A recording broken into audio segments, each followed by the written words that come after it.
Welcome to Wrestling Sheet Radio. I'm your host, ProWrestlingSheet.com editor-in-chief Ryan Satin. Here as always with my co-host Jamie Iovine. Hey everybody in Radio Land. Ooh, is it radio or podcast land? I don't know. The digital in the ether. hemisphere, out in the world.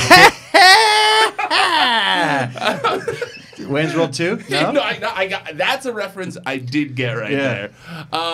Also with us, as most of the time, both you guys weren't here last week, but as always, usually Elijah Bates. Yeah, pleasure to be here, mateys. Oh man, I don't think we've had Sailor Vince in a long time on the show. Well, that was just me. That's just my heart. That's just you saying hi to people. Who did we say that he would be? Like, fuck, we were talking about this. If Eli was, who did we say?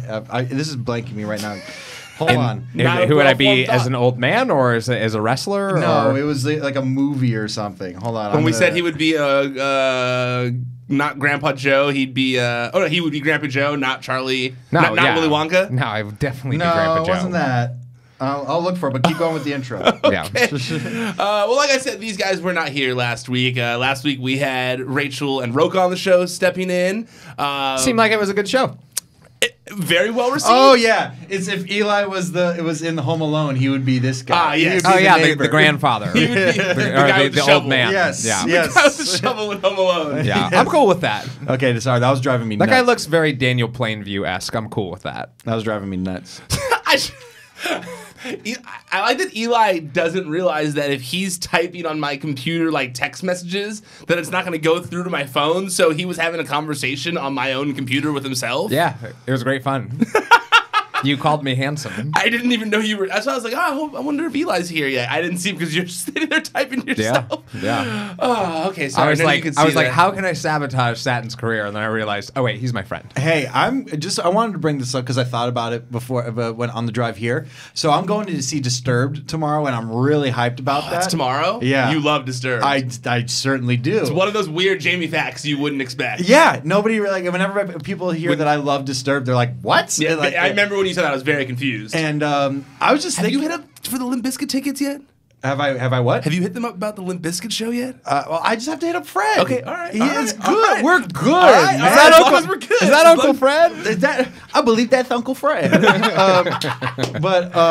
Disturbed show. Yeah, but not specifically about the show. But am I the only one? Because I feel like I've brought up the Disturbed remix to Stone Cold Steve Austin's theme. Okay. People don't really remember it fondly as well as It's I not do. good, that's why. I love it. Well, you love Disturbed. Well, it's really dark, and not only that, but it's like I think whenever like there's one of those retuned themes, it has to be better than the original. I mean, retune themes, I think that's another. I mean, I feel like we could go on and on for retune themes. Yeah. But I hate retuned themes. really, I mean, I think for instance, the Rocks only got better as time went on. I agree with that. I didn't like when they added like that intro thing with like the helicopters. You're crazy. I loved the Hollywood Rock. I hated that. I don't don't like- just how you hear. Wait, for those of you who haven't heard the Disturbed one, I don't know if we can. Hopefully, we don't get in trouble. For... It's the radio. You won't get in trouble Well, for it's it. not the Reds podcast. We're not making any money. True. Well, I am, but. You think this is better? So I don't think it's better. I think it's hard as hell. It reminds me of like drinking High Lifes in high school, like late Drinking high school. High Lifes? Like our, I guess it was probably all those say. Reminds me of drinking High Lifes when I was legally of age to drink. Is that better? You can say you drank underage on here. It's okay. Oh, well, I didn't. I like my favorite part is the like the bridge before the chorus. This part. I love that part. It just How hyped will you be at the concert if they play that. won't. if they play that song? They won't, but What it would if, be what if they were like awesome. special guest? Yeah, just Stone Cold, just to stand here while we perform. just stand there looking tough. Well, by the way, when Disturbed, because I love Disturbed so much back in the day when they performed at WWE New York, that song. You saw them perform at WWF I wasn't New York? there, but I watched it. Okay. I watched it online, and it really was that. Like Austin literally just introduced them and just stood there and It kind of seems like just it's drank probably- beer and like. I feel like it's probably did middle fingers. I feel all like the whole time. Disturbed is not his musical genre. Definitely not. He's Well, more. He's more hair metal. I'd say. You know, like Poison. And I know he Van also Halen. likes real. I think he likes country music And he's too. a big country guy. Yeah, Like, in terms of his but rock. like old school country, not like new school country. Well, I mean, No, yeah. if we want to be honest with ourselves and we want to look up what his taste was at the time, he put out 2 albums. Stone Cold Steve Austin. He put out 2 collection albums. What, really? Yeah, he put out a Stone Cold's rock and roll album, and he put out a country album, if I'm not What? mistaken. Really? Yeah. I don't remember I mean, that at all. Not him, but it's his collection, like of his Stone favorite. Cold Country. Yeah. And there's Stone Cold Metal, too, I think. That's I had no Stone clue. Cold Country, track 1. I've always been crazy by Waylon Jennings. I was going to say Waylon Jennings. There's a little bit of David Allen Coe. Yeah. Go to his rock album. Merle Honestly, Haggard. Alan Jackson. David Allen Coe. Wow. Conway Twitty. Conway Yeah. Twitty. Yeah, dude. Hank Williams Jr. and Willie lying Nelson. here with You said Linda. Stone Cold Oh. Metal you want me to go Yeah, to? I want to hear what's on Stone Cold. Stone Cold Metal is we got Rock You Like a Hurricane by the Scorpions. I knew it. God of Thunder by Kiss. This is a great album so far. Balls to the Wall by Accept. I don't know that one. I don't know Perfect either. Strangers by Deep Purple. Okay. Ooh, I like this. Breaking the Chains by Dokken. Dreams I'll Never See by Molly Hatchet. Wow. Stranglehold by Ted Nugent. Detroit Rock City by Kiss. 2 Kiss. I Wow. think he's a big 2 Kiss Kiss fan. I song. think Well, I heard- a I lot heard of about- wrestlers yeah. are Kiss fans. Rainbow in the Dark by Dio. Nice. No One Like You by the Scorpions. 2 Scorpions appearances. Yeah. Slow Ride from Foghat. Wow. On Through the Night by Def Leppard. Rain by The Cult. And Stone Cold by Rainbow. I think like, there's one more Stone Cold Classics. Oh, no. That's Queen album. No, we're good. That's a Queen album. So, yeah, I'm glad I could fill you guys in with that a Wow. little bit. Of I learned info. something today. Yeah, I don't think I remember those. Yeah, I remember don't- them. Wait, how, Did what's they the do context? other Like, collection? Yeah, I was gonna say. when did I don't those come get out? what- Oh no, they just put them on Tower Records and shit. That's But it. like was it like what year was that? Like, Oh Jesus, that had been like the late '90s, early 2000s. oh wow! I just like it must have just been one of I those remember things- the infomercials. 1999. I don't. It was Wow. one of those like infomercial ones, Yeah. like kind of like the hair metal ones you used to see back in I the day on think TV. if I remember correctly, yeah, I remember it because at first I You was, know what? Now that you say it, it's like it's one of those things I didn't remember, but the more you talk about it, like the fuzzy memory starts to come back with it because I did used to buy all those like. You know, when I was younger, I bought all the like WWE the Music, Yeah, and I all did, those but- are the ones I bought. You know, You know what commercial from like the Attitude Era always sticks in my head just because I don't think it exists anymore?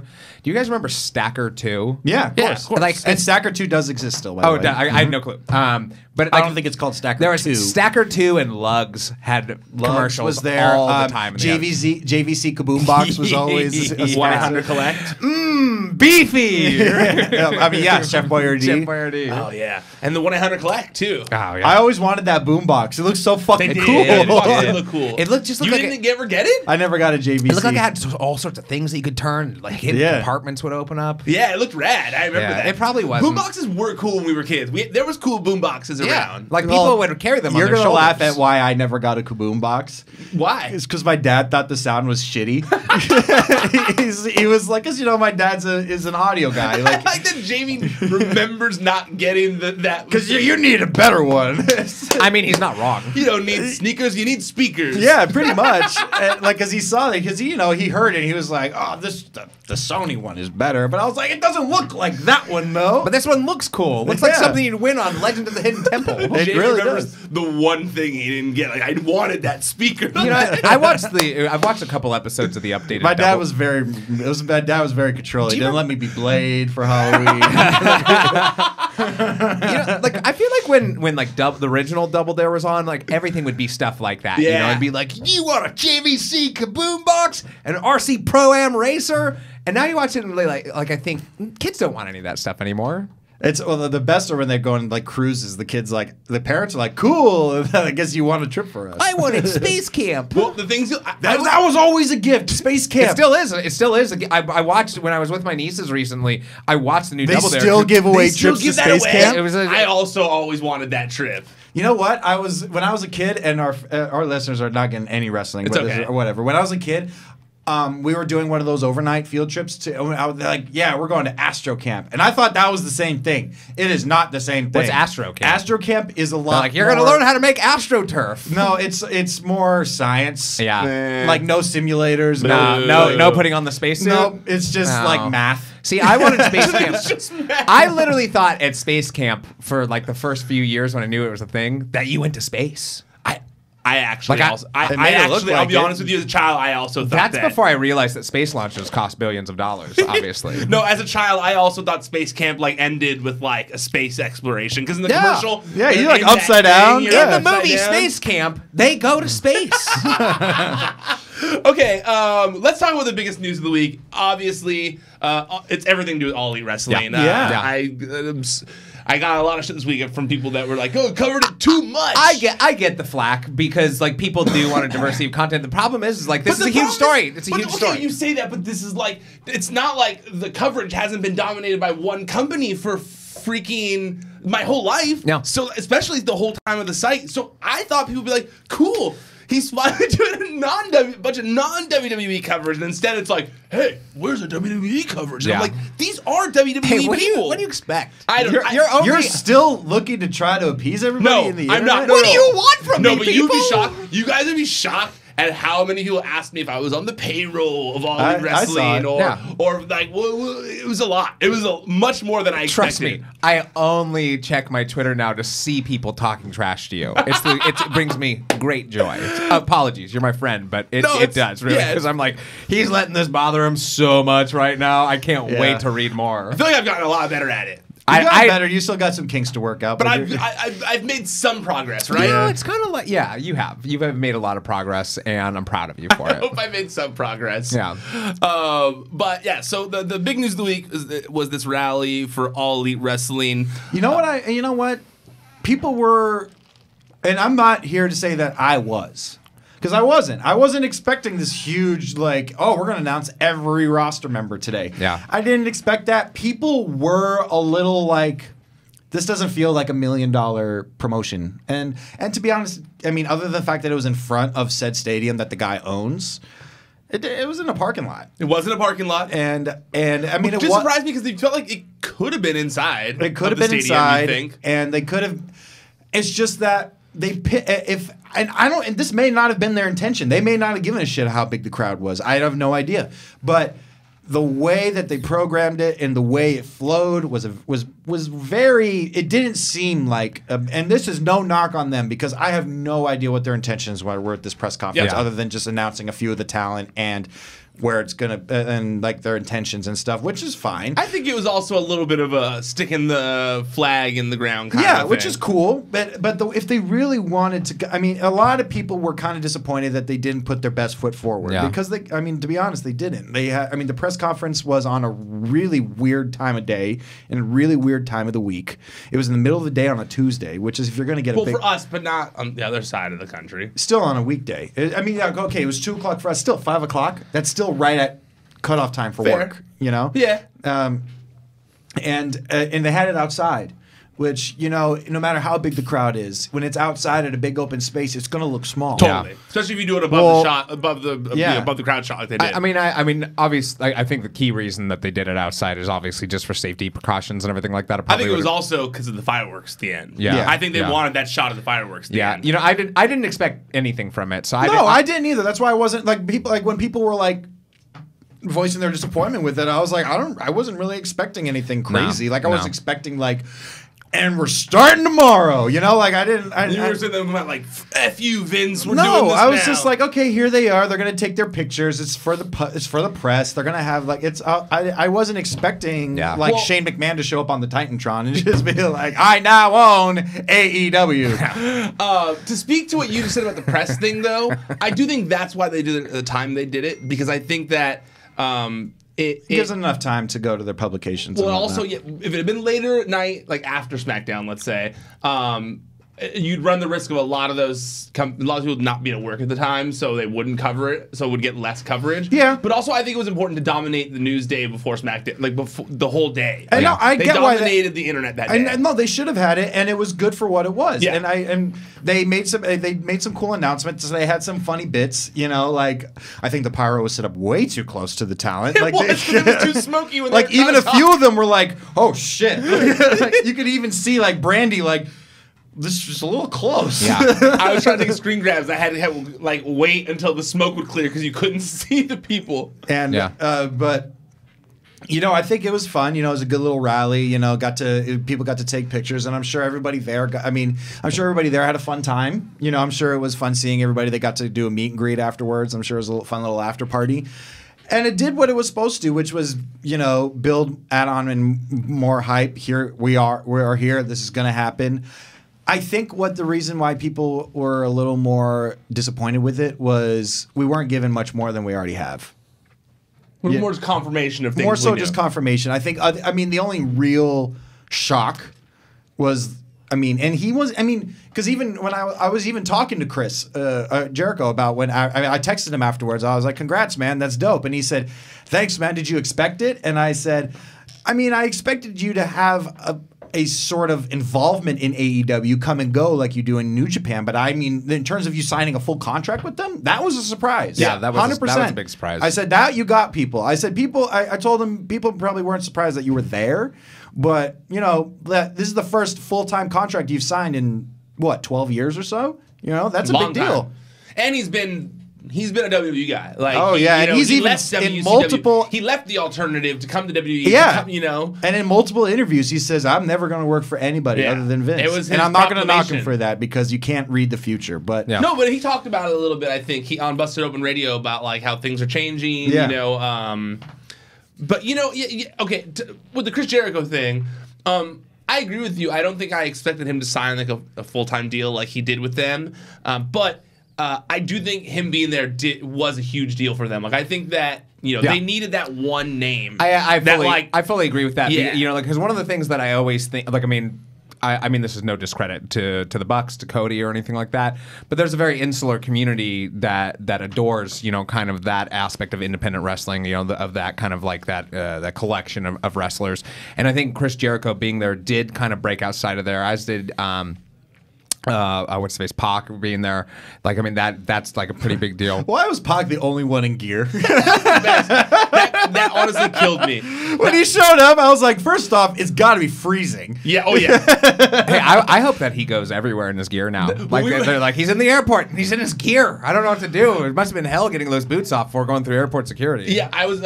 You guys already know, but I was on. For those of you listening, I was on Jim Ross's podcast this week talking about All Elite Wrestling, and he and I were having a similar conversation where I was saying I want to see the full documentary of him traveling from England to Jacksonville in his gear. I want to see only. him in a middle seat That's on exactly some what flight. we said.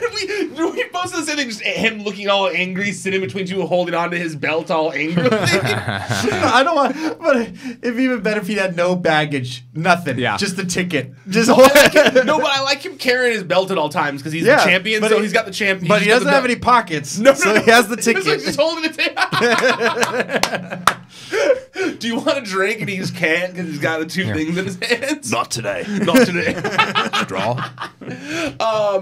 Okay, so the Pac thing. This great. bastard isn't gonna get a drink today. The thing that you just mentioned about how they needed kind of like that one marquee that we were kind of discussing, I completely agree with because I and you guys know this, I always kind of I think of my dad as like the casual viewer, and like when I had to call him and. Because it was he was blowing me, he kept hitting me up, and I was like, Dad, I'm clearly posting a bunch of things right now, like this huge announcement is going on, and he was like, oh, what's being announced? Don't even what's happening? And I was like, oh man, how do you not know about this? So I had to tell him, and so I'm telling him, I called him on the way home and I'm explaining it to him, and it was like, well, who'd they sign? Who'd they announce? And it was like, well, it's like a bunch of you guys you don't know, but also Chris Jericho, and then it was like, oh, okay, well that's impressive. No, you don't need that one name. You know what's interesting about this, and I'm glad I remembered this because I almost forgot to bring it up. So when I on one of my Instagram posts, it was a picture about me. It wasn't even about AEW, and it was a wrestling related photo though, and it was from one of the past shows. And my history teacher from high school, who I've kept in contact with because he's the only person I ever liked from school, and it's like my journalism teacher. Yeah, and he was like, what do you think about this AEW thing? And I was like, whoa! I was like, you never watched show 1 of wrestling, and you've heard of this. And so that's impressive. I mean, the story, definitely got great. I mean, outside of your site, the story obviously got great traction. It was on ESPN and multiple other sites and everything like that. So clearly, it's being taken very seriously. Just the fact that they immediately WWE took Jericho out of the intro video, put him on the alumni section, with and stuff like that. By the way, you got to commend them that they're able to do that so fucking fast. So fast. Do you think that they're just like, Let's create one alternate where we get rid of one person each video. They got a bunch, man. I'm sure it's a template that's saved. Yeah. So they literally just like take that out, but insert Cesaro. re-export. Exactly, yeah, good like for Cesaro. re-export. He really scored out of this. He got on the intro of the show. I bet you it's that easy. It probably takes 5 minutes. Yeah. At most. Well, the exporting takes longer than probably replacing the picture. I just love how petty they are. Yeah, I know. It's like, no, he was not here for 12 years. I've been checking. I've thought this whole time that it was interesting that while he was in New Japan, he was still listed on the active roster on WWE.com the whole time. And even he was recently, brought back for Raw 1000. Yeah, and he was still on then. He's been there afterwards. And I check periodically. I had been checking periodically because I was wondering if they were going to pull him leading up to the rally because I was wondering if he was going to be there. And I didn't look that day because I was so busy. But the second he walked onto the stage, I went, WWE.com Superstars. And it was like, boom, alumni section. I was like, damn, they are fast. Damn. Do you think that the story of AEW this week has it completely made you forget about the fact that WWE brought Hulk Hogan back to We're going to Monday get to Night Raw? Hulk Hogan. Okay. We are going to discuss Hulk Hogan coming back. One of the things I got from people, comments-wise on the show was like, hey, just because you talked about it on the recap doesn't mean you can't talk about it with Jamie and Eli. Like, they want to have so. That's what I said from the beginning. I'm still working out all the kinks here with the Collider shows. Give me a break, everyone. Yeah. But we're going to talk about Hogan. But they did. 100% they did. Yeah, yes. They did Hogan. They did WWE a solid almost by I don't think anybody even remembers that's a wrestling fan that Hogan was on the show this past week. No, and we will talk about it because I want to talk all about that. I'll save it. But back to what you said prior about the Chris Jericho thing. Chris Jericho openly said exactly what you said. He did an interview with Busted Open today, and he said. He said, by me he was talking about the potential of a TV deal, but he said, by me joining the company, I think fans and wrestlers, most importantly, go, holy shit, this is the real deal. If Jericho went there, this is real. He goes, because a lot of people, they don't know. Oh, no, is that a typo? Fuck. Because a lot of people don't know Kenny or Cody or the Bucks. We know them, but your average fan doesn't. So I think that's kind of playing to what you said, that like he needs, I wonder how hard they're going after Punk right now. I don't think they are at all. You don't think so? I don't think so. Really? Because I don't think Punk. I don't even think it's like he's not even like he. No, I don't think he'd open that letter. Okay. I think he would. Here's my thoughts on the Punk situation with AEW. Is I think that I said Punk strictly on a level of like they signed CM Punk, people would definitely be like, I have to see it's the only promotion I see him be in, like even come close to working. Yeah. For. Well, like, because if you think about it, they've got Jericho, CM Punk, and Kenny Omega and Cody Rhodes as like their top guys. That's like it's a great roster to start off with. Yeah, you know? Absolutely. Although CM Punk has been gone for a long time. A long time. Yeah, so it's been like 5 years. 5 years this week, right? Yeah. Wasn't it 5 years this week? Yeah. Right. It was 2014 Rumble. It was. Isn't that crazy? It's been 5 years. Whoa. That was like Christian and I. We were talking right before we started recording here. Christian Harloff, who works here at Collider, and he was saying, we were talking about Ultimate Warrior, and he was like, God, what was that? Like 2 years ago? And I was like, dude, that was longer than 2 years ago now. And he was like, really? We looked, it was 4 years ago. Yeah. We were like, wow, it's crazy that it's been that long. I remember where I was sitting. You probably still have that mask. I don't. You don't? No, I lost the mask Drunk. immediately. I didn't bring it home from WrestleMania. Didn't Warrior wear it upside down one time, or somebody wore it upside? I think his wife did. Probably. Maybe. Well, that makes Drove me sense. But I got It stands sidetracked for there. W. What were we talking about right For there? women. Oh, CM Punk. Yes. Okay, so here's my thought process on CM Punk is that I think that the Young Bucks want CM Punk there, obviously. Like, Matt's always been friendly with... Matt's been openly friendly with CM Punk. That's like, out of everyone in wrestling, it seems like for some reason, Matt's like the one CM Punk is still cool with for some reason. Weird. Yeah, and as we've known, nobody's friends with Punk anymore. Yeah, but he's like the only one you see, like, every once in a while, he'll tweet back to Matt. Heyman doesn't talk to him anymore. No one talks to him anymore. Yeah. Like, he really talks to, like, barely anyone from the wrestling. I wonder if he and Kofi still talk because they were so cool. I bet you they don't. Probably don't. Who knows? Anyways, I used to hear stories about how people used to like be so jealous of Kofi because he had to be in the bus. Because Punk had the bus, and Kofi was the only guy Punk wanted to hang out with. So Kofi would just ride on the bus with Punk and they just play video games and shit. Not a bad gig at all. Okay, I think that Matt and the Young Bucks would want CM Punk there. Of course they would. And I think that just based off that tweet that I had seen from Tony Khan from when he was younger and seeing that he was a big ROH fan, he likes CM Punk too. Like there's something that's keeping Punk's big toe in the pool of wrestling, because when they did that Buffalo boys, what are the guys who got in that car accident? Yes. He treated that. Well, I think that's because I think there were people in the industry. No, he didn't know that. No, he didn't know that. He said he didn't. I didn't finish. I think there were people in the industry who were kind of like, "Hey, can you help us out?" And we're reaching out, kind of like people. And he did. He didn't have to. No, but I think the person who asked him is someone close to him. So yeah. So I'm saying there's some like I said, it's only his toe that's in there. I get it. I think the other side of the equation, because I think this is all speculation in my head. Yeah. But I think from what I've seen, Tony Khan and the Young Bucks seem like CM Punk fans. Yeah. But on the other side of the spectrum, Cody Rhodes and Chris Jericho have worked with CM Punk. Yeah. And I thought that it was very clear on the podcast that they did from the Chris Jericho cruise that he was not very liked between them. He's not their favorite person. It was not their favorite person. He told them he was their the locker room leader, and they were like, "You're not my fucking leader. You're not leading me. No, you're not leading me." The leader doesn't say he's the leader. And then Cody said, "A leader who tell said everyone that? he's the leader." Booker said that, right? Yeah, Booker said it, and then Cody said in the podcast interview, or in the podcast thing, he said something like, "Yeah, what Eli just said, that like if you have to tell everyone you're the locker room leader, you're not actually the locker room leader or whatever." It just so I feel like there's opposing forces there, like where they're like, "Yeah, we get it, you guys, the dream of CM Punk." But like the reality of working with CM Punk, it's a lot different. It's a lot different. Which makes sense, because some of the greatest performers of all time are the most difficult people to work with. Absolutely. Yeah.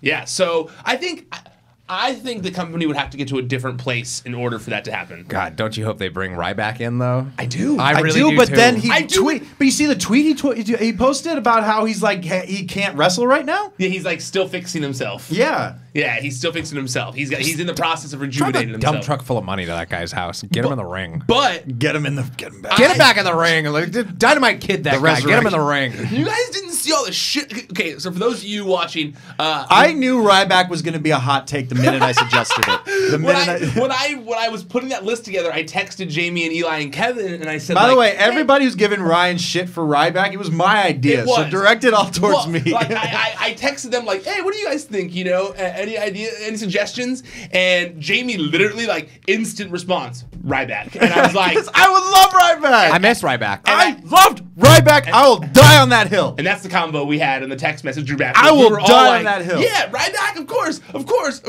We're all like, yeah. And I put him in the list like as one of the first ones, and all the responses were just like, Rybotch, Rybotch. Or like so many things like that are just like, Ryback, why would you want a Ryback in your company in 2010? I'm like, because Ryback was hilarious. Ryback Not was only awesome. that, people will cheer for Yeah, Ryback. Or there was a they'll period of respond to time. Ryback. There was a period of time where Ryback was hot. And I feel like that's kind of, and I don't know this, but I think partly one of the things that Cody would like to do is to be like the Pied Piper of the WWE's mid-card of being like, hey, come back. Like, you were the biggest thing. Yeah. But then you got And the stifled only because reason- of Vince. You got stifled because of Vince and creative, and I want And let's that. be fair, the only reason people refer to him as Rybotch is because of the CM Punk. Colt Cabana podcast. Yeah. He has had no complaints from anybody else except for Punk, which Yeah. I'm not going to say he's wrong. He very well could have happened. I wasn't there. Dude, the guy But- saved Kalisto whenever he dove out of the ring that one time, like shortly before he took off and everything Yeah. like that. He saved Kalisto's life. But I can't think of any other complaints that Ryback's had against him, unless people just aren't really You're forthcoming with it. I would dare any of these people to be like,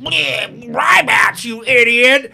If they were there and at the first AEW show You hear, and "Feed me Ryback more." comes out, that person is going to start chanting, "Feed me more." I I would guarantee it. lose my mind. I also think that Ryback has a presence. I also think that he brings money to the table, or he brings something to the table by being able to use his name. Not a lot of XWE guys can come out and be like, I'm true. so-and-so. Wade Barrett can't be like, I'm Wade Barrett, you know? Yeah. Like, he's like, I'm Stu Bennett. And also or Ryback- or Ken Kennedy can't be like, I'm Ken Kennedy, I'm Mr. Anderson. Ryback expands the roster in terms of types of wrestlers that Yeah, they have. yeah, Because exactly. right now we have all guys who can wrestle the same sort of kind of match. Well, you know, we kind of have the 5'10" to 6'2" wrestler that's in there. Yeah. Not even 6'2", Well, 5'10" to 6 foot the wrestler. biggest wrestler is Hangman. The only Yes, I think one of the smartest things they did, in my opinion, during the press conference was announcing a partnership with that Oriental OWE? Wrestling Entertainment.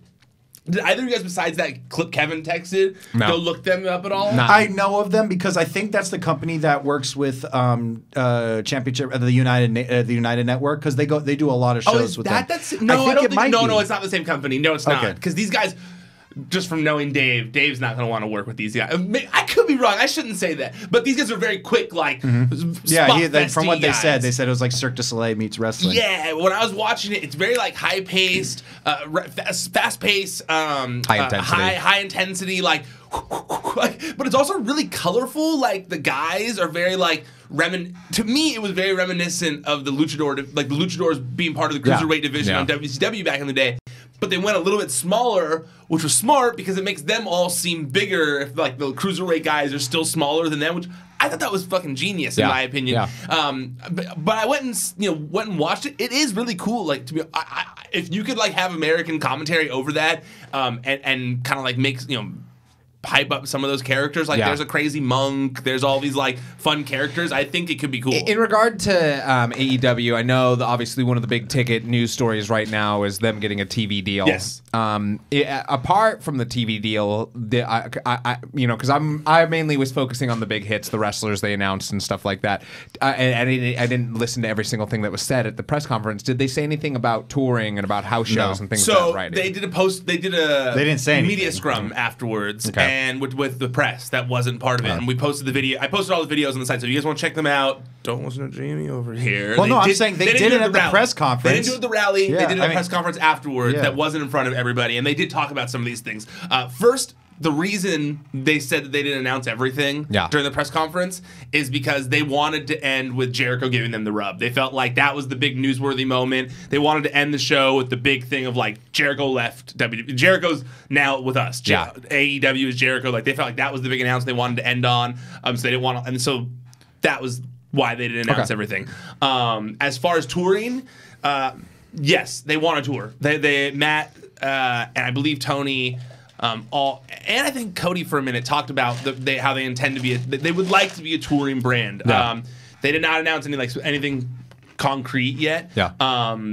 But they definitely said, like, their intention is to become a touring property. The TV thing, there's been multiple different things about that now. So first, there was the media scrum, and it was great. Aaron, who helps me with the site, who hosted Best of the Rest briefly on the podcast feed, was there, and I was like, I told him, like, ask about the TV deal. Like, that's what I care about. Like, ask Cody about the TV deal.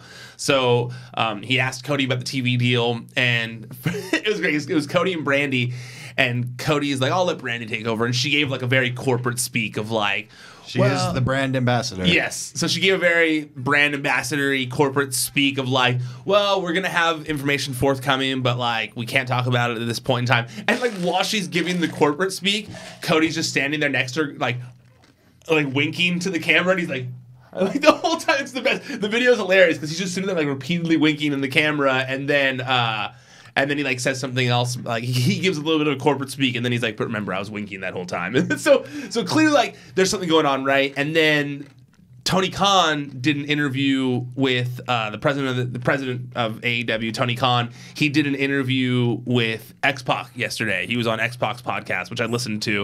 It's an hour-long interview. Highly, highly recommend listening to it if this all the wrestling stuff interests you.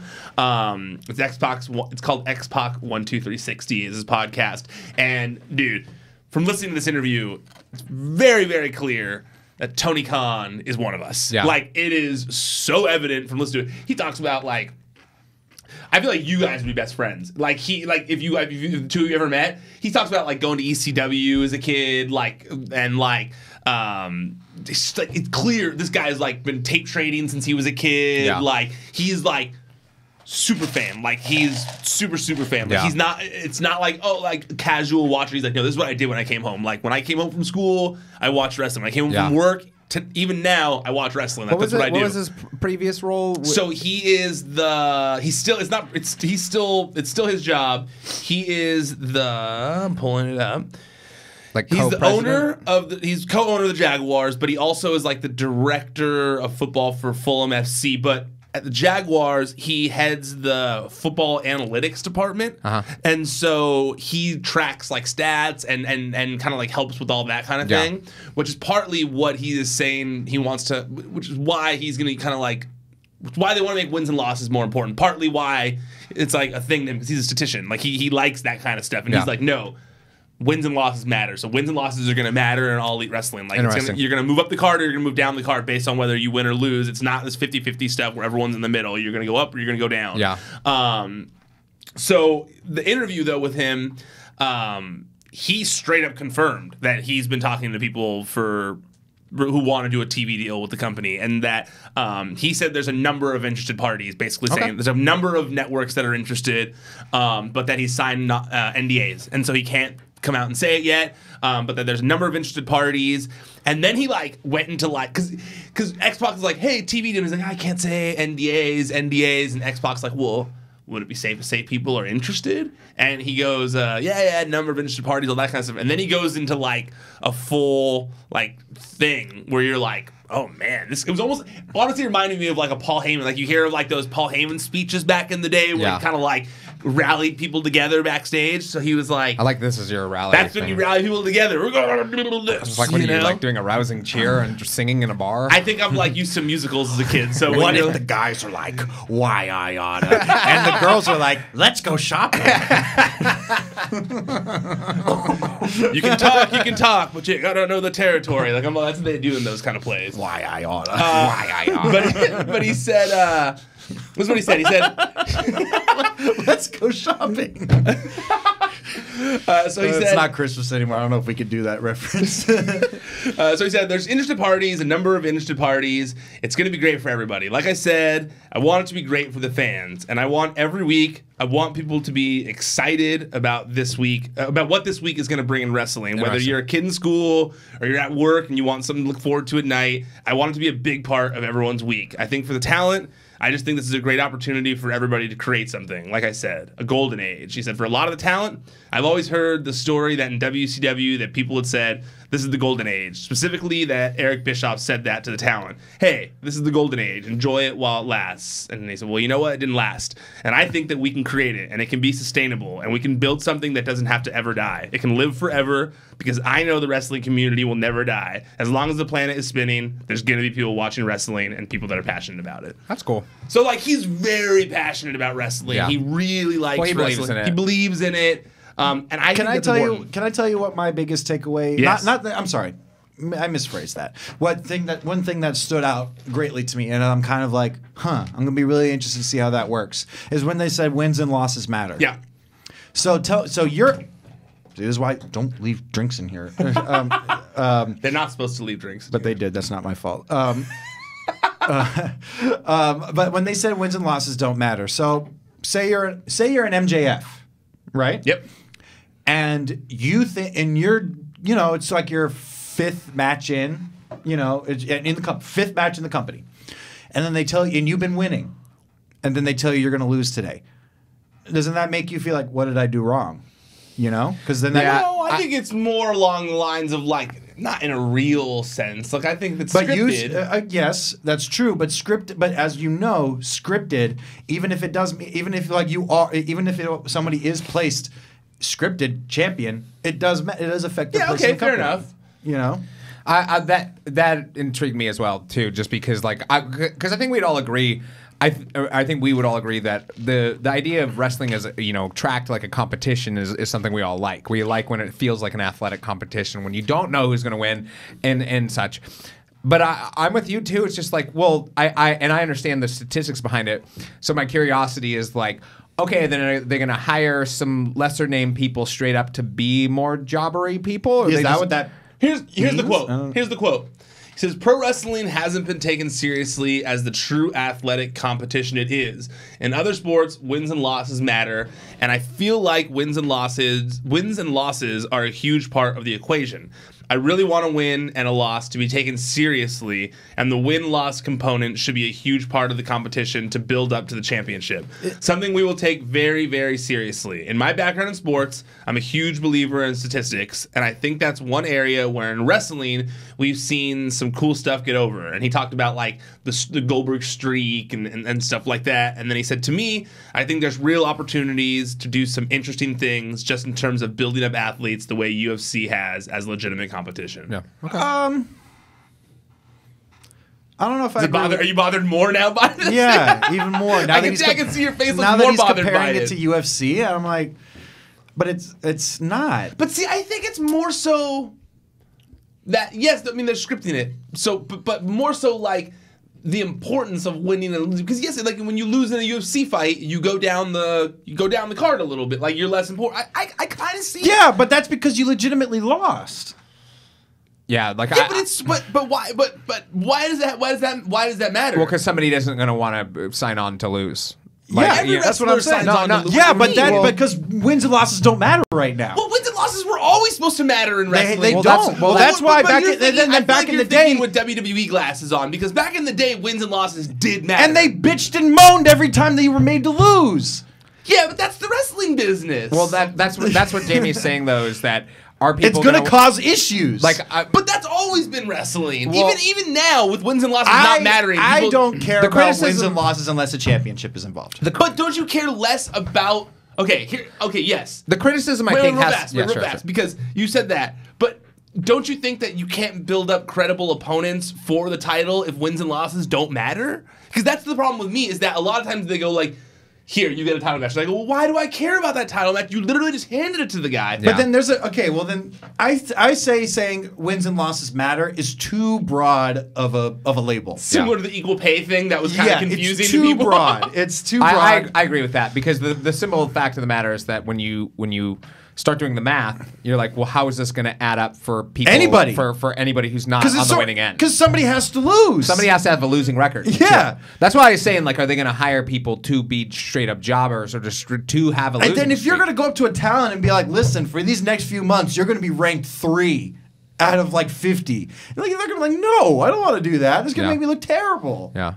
I'm curious to see. That's just my opinion. No, I agree with yeah. you, and I think it's a broad statement that they made, and I think again, it sounds good at a glance. The deeper you look at it, it's like whenever you start looking into like, well, how does like the time travel aspect of the Terminator work? It's like, well, it doesn't if you look too deep also, into it. So I'm gonna go ahead and just do a take right here. If you're one of those people that didn't fucking understand what Cody meant when he said there's gonna be equal pay, or Brandy said it, you're an idiot. Yeah. Like I didn't want to say that openly, but I was You're so an confused idiot. by everyone not understanding that statement. no, it means like a woman who is in a similar position as a man will make the same money. It'd be like, hey, if Charlotte main events WrestleMania, or She makes as much as Roman Reigns. Exactly. Yes, exactly. Not that you're going to make the same fucking amount of money as the CEO of the company. No, like everyone's a like, jobber's oh. not going to make as much as Cody. So Britt Baker's gonna make as much as Chris Jericho, and you're gonna bankrupt your company, and you're like, no, that's not what she was saying at all. You're a fucking Everybody idiot. who comes in is gonna want that same amount.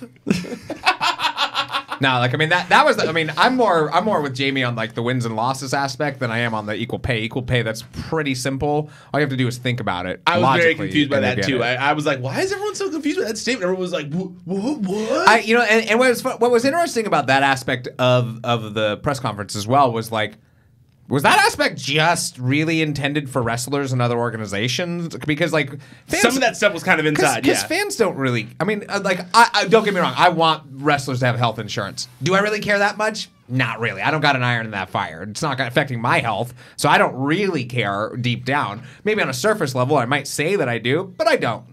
And so I'm curious if that part of the press conference was more so for other wrestlers to be like, hey, you're going to get health insurance. You're going to get paid well. I mean, that's that's definitely, what- like, in my opinion, that was the biggest shot across WWE's bow. Yeah. See, to me, the rally itself was like, everyone goes like, well, it was. They didn't mention WWE. No, they didn't mention the words WWE. To me, the whole point of that rally was to show that there was unhappiness amongst the wrestlers and that a group of wrestlers are here to change that. The wrestlers are just as unhappy as the fans, and there's 3 guys here, 4 guys here. who are here to help you all. Like, we're here to change things for the wrestlers. We're here to change things for the fans. Yeah. We're here to change things for ourselves. We are here to change the world. Like, that's why there's the Bucks and Cody are. I was talking about the same with someone. They're so good at making you feel like you're part of it. Absolutely. They're like I think that they think that Conrad's a marketing genius and that's why he's there, but they are the marketing geniuses there, in my opinion. Like, All In, StarCast sold out because everyone was going to All In. In my opinion, every single talent that has been sitting on their ass until another convention comes up, until they can make another cash grab and make maybe like a $300 that day, should worship the ground Conrad walks on. Because of him, people like fucking Honky Tonk Man and the Rooster are known to like the young fans nowadays. True. He did help them a lot. That's true. They should worship him. Yeah. But Honky Tonk Man doesn't worship anybody but himself, though. That's true. But those older guys definitely That's should what be thankful. I'm saying them specifically. Yeah, absolutely. But yeah, the Bucks and Cody are so good at making you just feel like you're like you're part of it, you know. And I think that's what I think the whole point of the rally was. And yeah, you can complain about the production elements. There are obvious elements you can complain about. By the way, that elements. was not my complaint. Let's just be clear. Well, there was kind of. I mean, I would have. The stream, there's things you would have changed. There the stream was a little as a producer messy. that you would have maybe done differently. Anyone can say that kind of. I think that they did a good job of coming out swinging, though, like being like, "Hey, we're making changes." Whether they're empty promises or not, I think that it at least got people talking. At least got like things in motion. Yeah. Things are kind of like. I want bubbling. to ask you this question. Yeah, and this just came into my head. I want to ask both of you this question. So. What does the hiring of Billy Gunn say? Because of why he got fired. First, it's been a long time. Mm-hmm. He got hired as an agent? Yeah, backstage producer. I don't think, to be honest with you, I don't think it really matters. Like, I mean, it's similar to the healthcare thing. Like, what iron do we have? What do we have in this fire of whether Billy Gunn wants to look good at his age? I think the whole stance on steroids in wrestling is bullshit in general. I just think granted, yes, I don't want people to abuse drugs. Yes, but steroids, like, it's not affecting the outcome. I think he's using more of like the legal ones. Whatever. I just think that it's like it's not. I'm just playing. I'm just playing devil's advocate. It's not affecting the outcome. Like, it's not like in baseball where they're gonna hit home runs. Like, and it's a real sport. Like, but whatever. I get that. Like, WWE is looking out for their talent. I get it. So that's smart. They're a publicly traded company. But I don't think it really.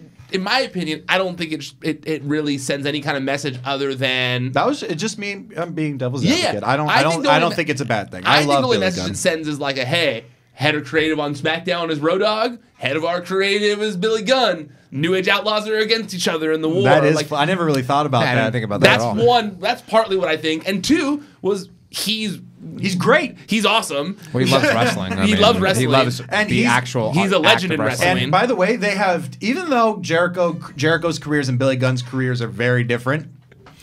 I forgot which one you guys hated and which one you guys. I like Billy Gunn. I'm the Billy Gunn. I forgot who had Tito Santana. Yeah, okay, but even though Billy Gunn didn't reach nowhere near the stratosphere that Jericho did. Billy's been to the show. Yeah, Billy's been around some of the greatest talent. He was also a trainer in NXT for a while at Performance Center when he got fired. They were both Jericho. The wealth of knowledge that just Jericho and Billy are going to bring in alone is invaluable. I feel like I don't think Billy would be wrestling, but if he does, that guy is still in great shape. Like I've seen him wrestle, like recently. Yeah, he still puts on fun matches. It's interesting to see how tiny. I realized it spilled all over the table. Yeah, I was watching out for your computer. Don't worry. Okay. Yeah, it wasn't getting. Can you go run and grab a napkin? I didn't realize it spilled. Yeah, since I did it. I am curious about how short Billy Gunn's little ponytail thing can get in the back of his head. Oh, it can get short. It's so short now. There'll be something like right in the kitchen over there. It almost looks like there's not enough hair to have any hair in like a tie or something like that. Like he's really, really pushing for it. I wish you told me the water got all over the table when he did that. Well, I didn't want to break up the show. I thought it was empty the cup. No, I saw it spill and I was like, uh-oh, that ain't good.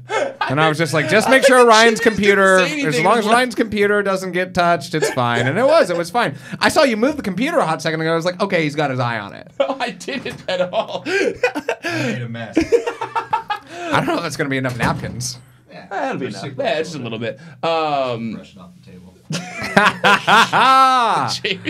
Oh man. And just rub this down a little bit because this is kind of wet. Give it a little rub, boy. Give it a little rubski, boy. Give it a little rub, too, a little wet. Splash me, boy. Splash me. That's my favorite one when he's all angry when he's arguing with Jan. I would honestly wouldn't be surprised to see X-Pac being brought on in some capacity as well. Okay. I don't know that. Why the hell not? But I think I could see them just this war. Question this is the war for you. and this is a battle, and I can see them being like, "Hey, we got the other two members of DX." Do you see Ted DiBiase Jr. making a comeback? I have been. Really? Okay. I have low-key been wondering the same thing. I hate Ted DiBiase Jr. But why him out of everybody? Because he was tag team champions with Cody right whenever Cody like kind of became a thing. Actually, And do you think they're still like buddy like I that? don't know. They are know. friendly I don't still, know. and I Yeah. know that because I know that we joke about Erica and Ted DiBiase Yeah. Jr. all the time. Why? And because one time at TMZ, That's a really funny story. One time at TMZ, they did a gallery of everyone's ever. After I left, Yeah. like everyone's favorite wrestler at TMZ for like WrestleMania or something like that, and everyone, a ton of people at TMZ who don't watch wrestling, all listing their favorite wrestlers for some reason, which made no sense. The only one, well, Reagan. So the two people, Reagan, a friend of mine, and Erica, the only ones who actually watch wrestling. And Erica listed her favorite wrestler of all time as Ted DiBiase Jr. Why? She hadn't even ever watched Ted DiBiase Jr. Why did she say that? She claims Yeah, that her she story. said, Her story changes every time. Yeah, she it changes a lot. She claims that she said Ted DiBiase, and then they wrote Ted DiBiase Jr. Hey, there's no way she would have said Ted DiBiase. There's no way. Why would would she have said Ted DiBiase? She wasn't even like. She hasn't watched one match of Ted DiBiase. And I said, I said, why didn't you say the Young Bucks? Why didn't you say Joey Ryan? You go to PWG shows with me. That would have been cool exposure. Say The Rock. Any of those people. Hey. Well, because she didn't want to repeat someone else's answer, so she was trying not to say like The Rock or Stone Cold or whatever like There's that. so many other wrestlers. And she was going to PWG with me at the time. She could have said any of those people. Dalton Castle. Anybody. And, oh my God. I'll pull it up right now. It's the funniest thing. It's the funniest thing. And She gets really defensive about it. she gets so mad when you bring it. She goes, I wasn't saying that. Well, she clearly Clearly did. Here we go. It's this. She said, so it says, yeah. It was written in a publication. I don't think it says because he wasn't going by Ted DiBiase Jr. then. He was just as Ted DiBiase. What? No, he was always Ted DiBiase Jr. Yeah. Did she watch a lot of wrestling and was she into Ted DiBiase? Ted DiBiase Jr. was one of the most boring milquetoast. They gave him everything. They really did. They gave him everything. Virgil for a little bit. They even. gave him Virgil, They gave him $1 they Million gave Belt. him- They gave him Maurice. Yeah. They tried so many things. They gave him the Marine sequel. They were just like, this guy is handsome. He's gonna get over. It's like, no, he didn't at all. But to further your original point here is He's a camp counselor is now. that someone brought up the Ted DiBiase Jr. thing once to Erica on Twitter, and then she called me a liar about it. I posted the picture of her there, and then she said, "That's not who I said. I was talking about his dad. They screwed it up. Why must you bully me?" And then I forget what I said back, but then Cody replied because he saw me talking about it, and he said, "I was part of the DiBiase posse, still am." So that was only in 2008. That was a year ago when he said that. I will tell you this much. I will lose a little bit of faith in AEW if they hire him. I don't think I could see him get in the ring. But what about like a backstage interviewer? No. Not Ryan. even a backstage interviewer? I don't want Ted DiBiase Jr. going anywhere near their product. If they want any sort of excitement or any enthusiasm whatsoever imbued into the product, they're not going to hire that guy. Well, if it makes that you guy was feel a any wet sock. If it makes you feel any better, it looks from everything I've seen, it seems like he's very If that happy guy got with a his job life. in Ryback, He's happy being a camp Yeah, counselor. he seems like very happy with his life outside of wrestling now. Okay. All right. He's Uncle Buck now. Yeah.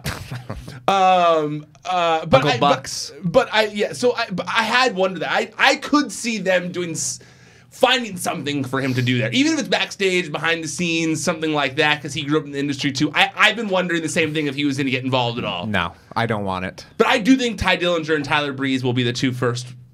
People that I shouldn't say first, but I feel like when their contracts are up, if WWE doesn't offer them a ton of money, which who knows if they would, but.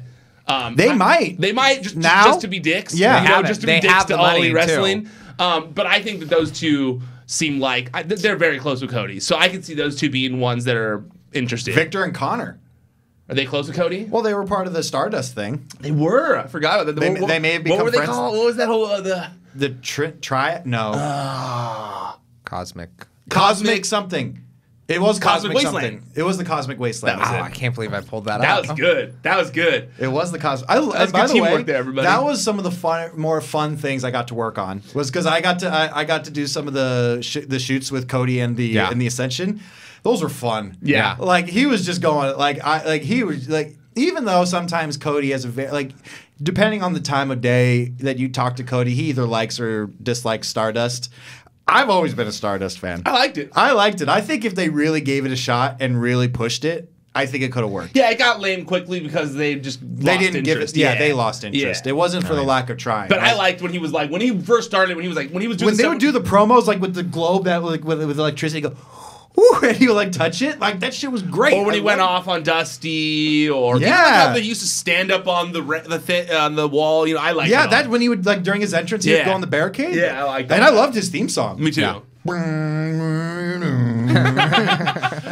Okay, before we get out of here, wait, real fast. Is there anything All Elite Wrestling related that I didn't bring up? Jeez, that's all we talked about. I know, I didn't expect that. TV deal, Jericho. Jericho said that he wasn't, just for clarification, Jericho said that he told Vince McMahon about it beforehand, that he was signing, so he didn't blindside him. We didn't really get into the merch stuff, but I mean, like, I believe my story. I believe those guys. I don't think they were lying to me. But it is what it is. But lastly, because we only have 10 minutes, 10-minute light just came on in here. Hulk Hogan. Okay. What did you guys think about it? I was underwhelmed by the segment. I kind of felt like, I watched it after you guys had already said 1,000 things in our text thread, which is fine. That's typically how I watched it anyways. Yeah. I don't care about spoilers in any regard unless me it's neither. like Game of Thrones final episode or something like that. But like I'll say a couple things about it. I agree with you. I don't like that they trotted him out without ever really shining a spotlight or giving some time to what happened. Address the elephant in the room. I will also add. I have a question. Yeah. Wait, real fast. Let him fit. I'm sorry. I'm sorry. The only other thing I was going to say was like, it was sad for the wrong reasons. It was sad because when I looked at Hogan, I saw a really broken man. And I'm not saying that like, oh, I'm so sad for Hogan. Did you freak out when he took his sunglasses off? Yeah, a little bit. And not only that, but like he took his sunglasses off and he broke character. And there's two things about it. His shoulders went down. Well, his whole physique is getting older, and it's clear, and that's nature. There's no Yeah, way, there's he's no an way to older dude, maintain. yeah. He's old. He's old as hell now. No, I'm saying But- like when he came out doing the pointing, and then when he took his glasses, it's like his shoulders dropped. Yeah. And the other thing I will say is that I do believe that he did like everything he said about Mean Gene outside of the wrestling match with Macho Man and Mr. Perfect. I believe that he genuinely loved Mean Gene and understands that Mean Gene was a crucial part of his fame and fortune. Yes. However, there's always an aspect of Hulk Hogan where I'm like, I just don't know if I believe what you're saying, though. I don't know if I believe that you truly feel what you're saying right now, because you've also been Hulk Hogan for so long that I know that as much as there's a real person behind it, I also know that this is a persona. Even when he's like, I'm taking this off right now, it's like, you're still performing, though. There's still a performance. So, like, for example, there was, it felt a little not disingenuous, and maybe that's just because like he never really came out and addressed the elephant in the room. But I definitely didn't walk away from that segment being like, Hulk's back, and you guys know I love Hogan. Yeah, you're a Hulkamaniac. I am and will be till I die. It doesn't dissuade, or try and cover up anything that he did. It's not about that. But Do you think it was 100% unscripted? No. You think he worked on that with people? And I think that the tag. I think the part where he started listing all the names and stuff, yeah, because dude forgot what venue he was at what about WrestleMania the 30. like taking off the glasses? Now I'm out of character, bro. I don't know. I know. I think it was all. I don't think every single thing he said was planned, but I think that there were probably beats that they were sticking to and everything. And That's I think, how I feel, too. Like, I mean, which to some extent, that's a classic wrestling promo, though. It's like, here are the beats that you need to hit. Go out there and do it. Like, knock this out of the park. Yeah. So I think that there probably was something old school about it in terms of how they let him go out there. They're not going to script every single heartfelt thing that he said, because, like, at the end of the day, that would only be disingenuous. This is my thing about this whole thing with Hogan, and I side with Eli a lot of this stuff. I would love to get Hogan back fully, like no strings attached, like like back how things used to be, Yeah. but unfortunately it's not. No. And as time goes on and more appearances happen with him, I'm not so much getting mad at him. I'm getting mad at WWE. Yeah. Because I really feel like we could have, if the first time Hogan came back, he went in the ring and just apologized, I think that would have been enough. Yeah. I think Even if they rolled him out, did that, and didn't bring him back for a little bit after that, but they let that kind of put that out in the ether, put some genuine heartfelt I'm just reaction. curious why they won't. Well, I know the answer to that. It's because it tarnishes the Hulk Hogan brand. If it makes them look like they're promoting a racist. If the guy comes out and says, "Hey, no," if the guy comes out and says, if Hulk Hogan comes out and says, "Look, I let you guys down. I was a hero." And I was a hero to a lot of you, and to a large portion of you, I let you down in a weak moment, and I'm sorry, and I will spend the rest of my life making that up to all of you. Something like that. Then that's Hulk Hogan admitting he's not the hero that Are you WWE has saying built him up the to same be. reason why he still hasn't admitted that he took steroids on the Arsenio Hall show? Exactly. It's like it takes him down a peg from where he's at. I get that, because like right away after the appearance, they were selling new, Hulkamania shirts and stuff like that. He can be taken down a peg in the mainstream eye, but in wrestling, coming out there and saying that, because let's even though I don't think it's possible, let's say that there is 10% of people who are unaware that any of that happened with Hulk Hogan and still fucking love that guy. They're gonna hear, like, wait, what are you talking about? Yeah. Or there's those little kids who also don't know, and they're like, wait, we know who Hulk Hogan is. What's that thing Hulk Hogan did? And they go Google it, and they start seeing all his N-word things. There's like a Hulk Hogan porno. Like that kind of stuff. So I think that's what I think is the reason, is because there are, and let's be honest, there is a portion of the crowd who it's not a big deal to. And if he comes out and goes like, I'm sorry, they go then like, tell me "Oh, why." Hulk Hogan. Hulk Hogan's a snowflake. Snowflake, yeah, exactly. But then I'm also curious. It's very different circumstances. But when Austin came back, they made him apologize in the ring. For walking out For on walking WWE. out. I'm saying, but I'm not saying that they. It is a very, like I said at the beginning, it was a very different circumstance. But I don't think that it would be similar to having Stone Cold come out and being like and addressing his arrest, his domestic With violence Deborah? arrest. It would be the same thing. Like, they would never do that, because it's like then it brings the Stone Cold. He's a white. He's hit a woman before. I think that's like that's what I get from it. It takes the value of that. It could commodity be, but down. also at the same time, I don't think that the status of Hulk Hogan at this point in time is very important to WWE. I mean, so Justin Barrasso for Sports Illustrated, he seems to. I mean, WWE gives him interviews, so it's handing people off for him to write stuff about it.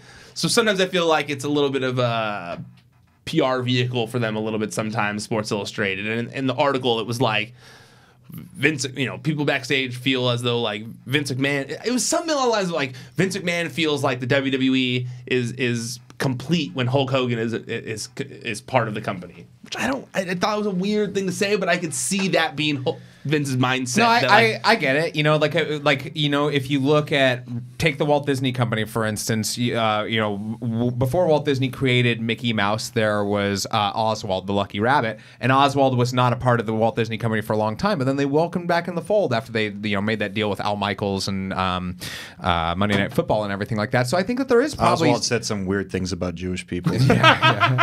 Oswald's best friend recorded him when he was behind closed doors. He was gone for a long time. But it's one of those things where I think that Vince is more just like, if you look at it, Hogan less as a human being who made a mistake and more as a piece of intellectual property that you want to make money off of. That's what Vince McMahon is missing. The businessman misses Hulk Hogan, not the human being that might live inside of Vince McMahon. That's how I look at it. Vince McMahon looks at wrestlers as independent revenue streams. Yeah. Yes. And Hulk Hogan coming out and saying, "Hey guys, I'm sorry, I said I was a racist," brings that revenue stream. Here's my question: how big of a revenue stream is Hulk Hogan at this point? Bet you it's still more than you'd think. Really? There were a lot of Hulkamania shirts in that crowd. I saw a lot in that crowd too, but it's probably because they also started selling those shirts as well. I'd just be curious to know. It'd be interesting to find out kind of what the breakdown is, like top 10, and see top I mean, 50 and see where enough to Hogan where he is. can still have his beach shop in business. No, yes, for sure. Hulk Hogan is like, but I'm just saying in terms of like, and that's Hulk Hogan's sales device. That's all he's got is Hulk Hogan. Vince McMahon has how much countless Vince wrestlers. McMahon is making from Hulk Hogan. Exactly. That's what I'm curious about. Is like how much Yeah, money that's is he why. bringing That's to my. the WWE? That's what I was saying earlier. Like, I don't think Hulk Hogan's status and his well-being and his good standing if you're is as important as many people would think. But if you're trying to build it back up after all this time, Yeah. why? Well, I'm speaking as someone who thinks he should do it too. I'm just speaking from business and what I would assume Vince McMahon's mindset is like, why am I gonna? I think that I'm they just. trying, I think I'm they, trying to bring that revenue stream again, back. this And is- you know what they may is if they just keep sprinkling him in every once in a while and just keep the years go on, it may go away. Hey, let me ask you It's this: going to go how away. many people are still complaining about them going to Saudi Arabia? Nobody's talking about That's that. very true. And how many people were talking about it beforehand? Everybody was talking about it. How many about it. people were talking about Chris Benoit 10 years ago? Everybody was talking about Benoit. When's the last time you heard anybody talking about Benoit who wasn't like on Instagram being like, still the greatest of all time? Get him in the Hall of Fame. He should still separate the man from the wrestler. That would be the worst thing ever. Like, say they did. Say they would. Say they would. They should have a Hall of Shame. And they should induct him as the first member of the Hall of Shame. Say they did. First off, who's going to be brave enough to go up and do that? Like, do the speech? Jericho. I was He gonna, would do it. I was going to say Kevin Sullivan, maybe. Oh no. Okay, everyone. On that note, Jamie, where can people find you on the internet? You can find me on Twitter at JAMIE_IOVINE or on Instagram at JAMIEIOVINE or every 2 weeks at the Championship Wrestling from Hollywood tapings. But weekly on KDOC. Yeah, and weekly at KDOC or on the Fight app. You could check us out. nice. And if you And new time slot. new time slot, that's right. And I don't know it, I unfortunately. know it. It's 1 o'clock in the morning. It's following after the news. following Eyewitness News. What? Following the news. Yeah. Yeah, it's so 1 o'clock in following the the morning. news. So I if read you the like, press if you release. like, Yeah, late- oh, look at that. if you like late time news, late time wrestling after your news, then that's for you. But if you want to watch it on demand, it is all available also on the Fight app for free.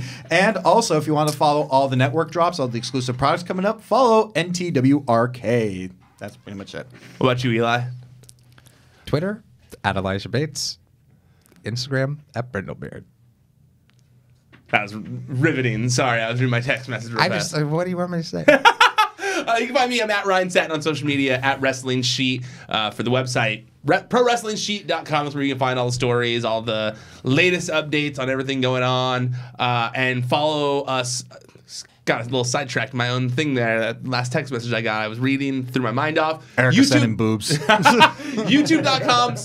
YouTube.com/C/Wrestling Sheet. That's the YouTube channel. That's where you can find all the stuff we're doing. You can see the list I put on there of 10 wrestlers All Elite Wrestling should sign, which included Ryback that we referred to. Stupid.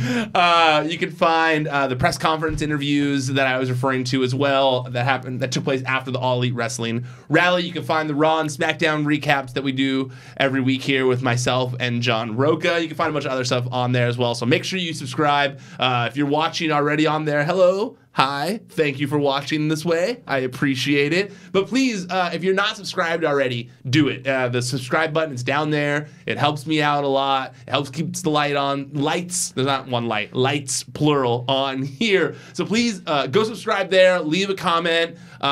Share it on social media. Let people know you enjoy the show. The more you spread the word, the more people listen, the more it helps us out, the more it makes it so I can do more of this stuff. So please keep sharing the links, keep commenting, keep liking, keep subscribing. It's very, very appreciated.